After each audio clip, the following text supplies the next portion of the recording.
कोण आहे तो? कोण होता तो? त्याची जात, त्याचा धर्म माहीत नाही. एवढ्या गर्दीत फक्त त्याच्याशी ओळख. आणि निमित्त काय, तर मी घरी विसरून आलेला चार्जर आणि थोडक्यात हुकलेली विंडो सीट, त्याची आणि माझी.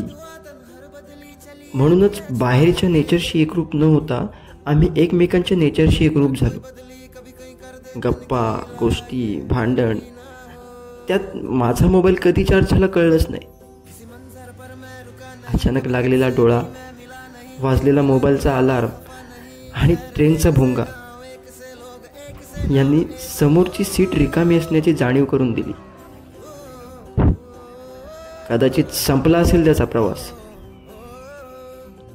माझा मात्र चालू होता.